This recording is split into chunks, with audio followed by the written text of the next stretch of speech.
Hey guys, Shane here from Fugatech 3D Printing. Today we're going to do some prints with the December Maker Box.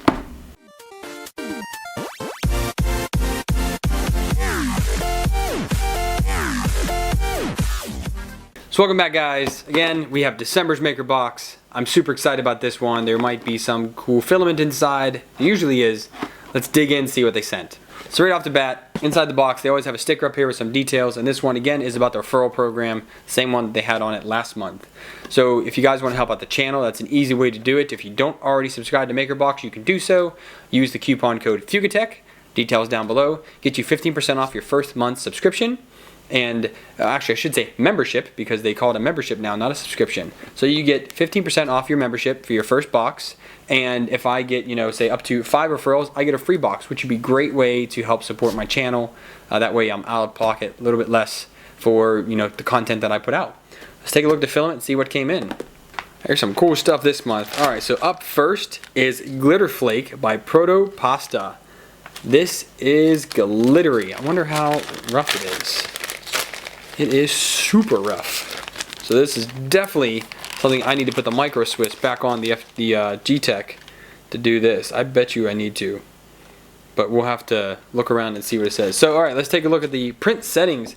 Hot end temperature 190 230 degrees centigrade. Bed temperature 0 to 70. Speed 30 to 90 millimeters per second. Info: a special seasonal blend of Proto-Pasta's HTPLA with glitter flakes. So again, I don't know how abrasive these glitter flakes are going to be, but Proto-Pasta, they make fantastic filament. The cinnamon filament was amazing. It printed amazingly. So I'm really hoping that this does the same. And head over to makerbox.me. You get $5 off your purchase using the code, which is pretty funny. So this is going to be really awesome to see my Fugatech coin in this. Let's see what else came. Alright, we have a Nylon from IC3D. I've never printed with Nylon, so this will be a first time for me. Let's look at the settings. Hot end temperature 245 to 260, so pretty doggone hot. Bed temperature 40 to 70 C, speed 30 to 70, so standard. Info: a strong, durable, and versatile 3D printing material that is flexible when thin, but strong. Head over to makerbox.me, $5 off with the coupon code. So Joel was actually just talking about this in his top 5 3D prints, most usable 3D prints he has, and he did print his iPhone case with a nylon. It was an old nylon, he said, had a lot of water in it, so it didn't come out as well. But for a thin print, this would be pretty cool. But I'm going to try again, like I always do, my 3D printing coin, see how that works. And but I mean, nylon is cool. A lot of people talk about this. I've never printed with it. What else came? Alright, so we have a green Omni from Algix 3D, and it looks very matte, almost like, and it feels not rough, but I guess a little bit rough, not as smooth as regular PLA would feel. So that's interesting. The print temps on this are really low too. So let's look at this. Hot end temperature 195 to 215 centigrade.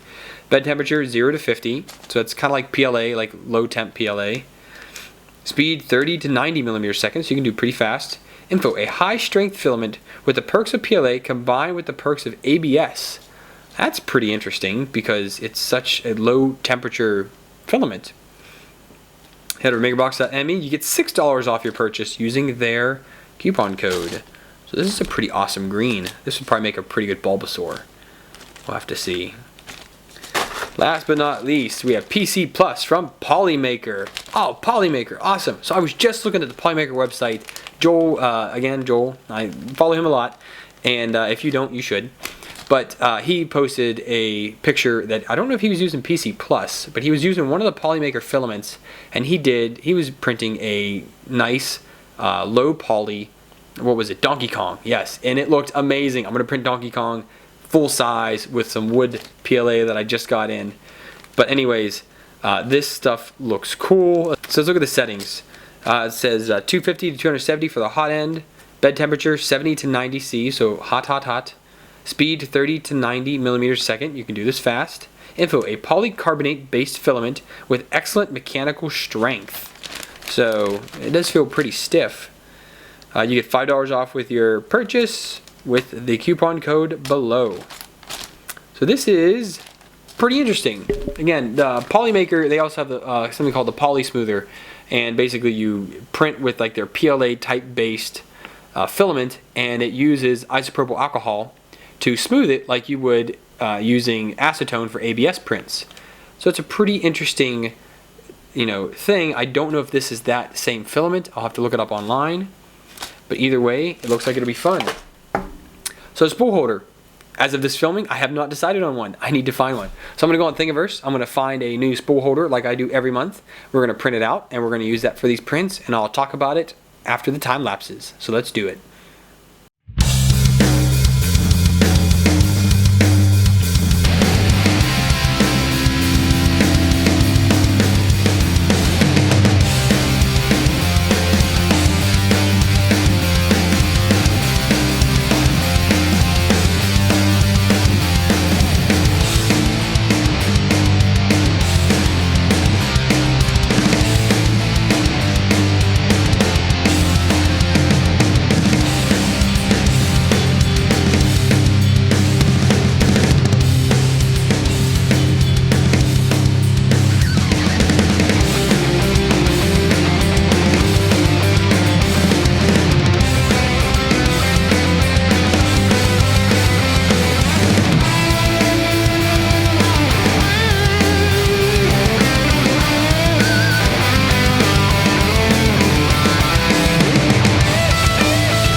Okay, so before we look at the prints, let's take a look at the spool that I printed, and it is this one here. So this is a very, very minimalistic spool using minimum amount of filament possible, and this actually isn't the minimalist one, all that in one sentence. The minimalist one doesn't have the center, circle in here that it rests on. It actually rests on this outer one where the spool or the filament would rest on. And I wasn't really a fan of that one. But so I printed this one. It's a friction fit, so you kind of just squeeze it together. The first fit was a little bit tight, but once you do it the first time, it's fine. Actually, because the walls are so thin, my 0.4 nozzle can only do 2 runs, so there's no infill between these layers, so you can actually peel them apart. I don't have nails really, but you could take a screwdriver, you could peel it right apart. It would be no issue, but I'm not a fan of that either because it's too thin. They need to be just a hair wider so you could put some infill in there and make them stronger. They are super duper weak, and this is a super fragile spool. I mean, it weighs nothing really. I look in Simplify 3D how much it actually weighs, and the other thing I don't like about it was actually trying to take this apart. You can't pull it, you can't just grab it and pull because you'll break any one of these. This is only 7 or 8 layers thick, so this will easily break.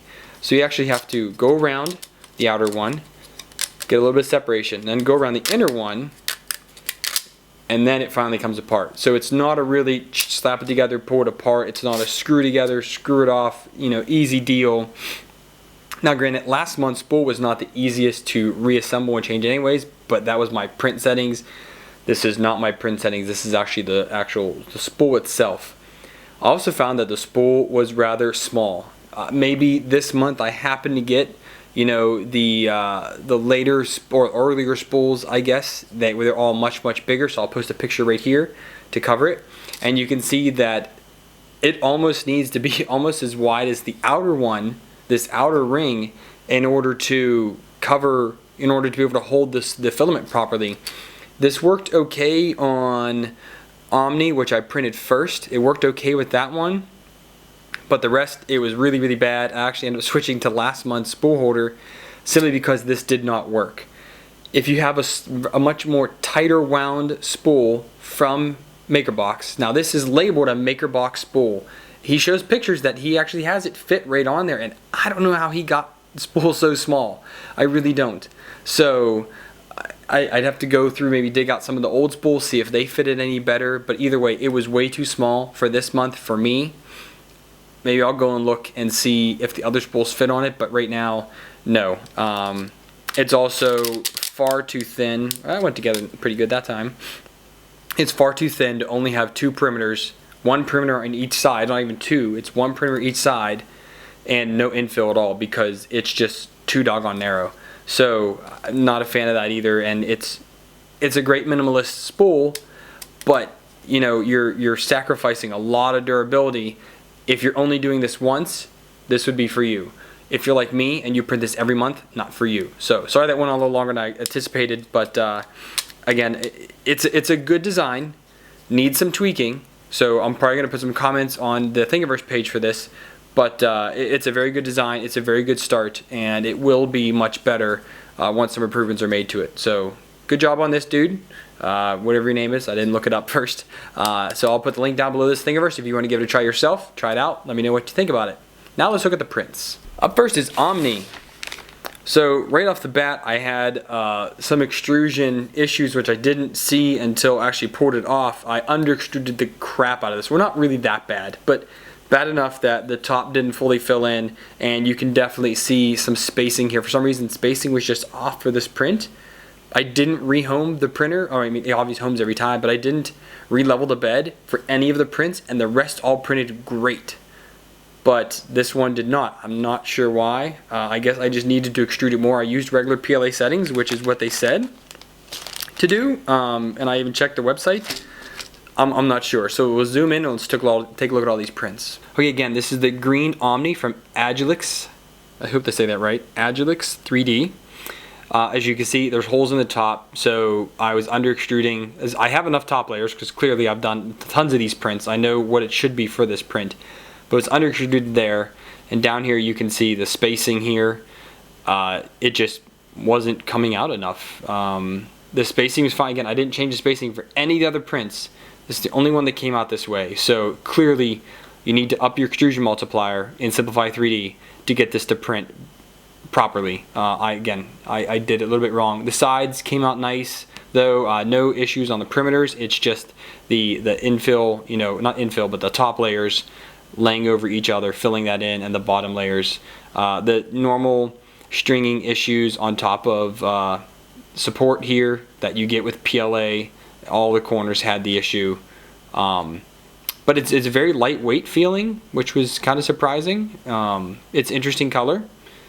But I mean, unless I did some kind of structural, I mean, it is strong. Unless I was doing some other structural print, something more important than this, maybe this would work out. But if I had to choose this over PLA, I would not. So interesting though. Okay, PC Plus from Polymaker. Issues, issues, issues. Okay, so let's start with this one. This one actually finished first. I printed all of these on BuildTack. You saw in the videos though that one was not, so we'll get to that later. But these are all printed on BuildTack first, and the supports come off of this nice and easy. It did a nice bottom layer, but right here you see there's a whole part missing. I did not know that you have to print this like ABS, so no layer fan and enclosure, and as hot as you can make stuff. So I had tons of splitting here. I actually was able to fit my, you can see all the splitting there.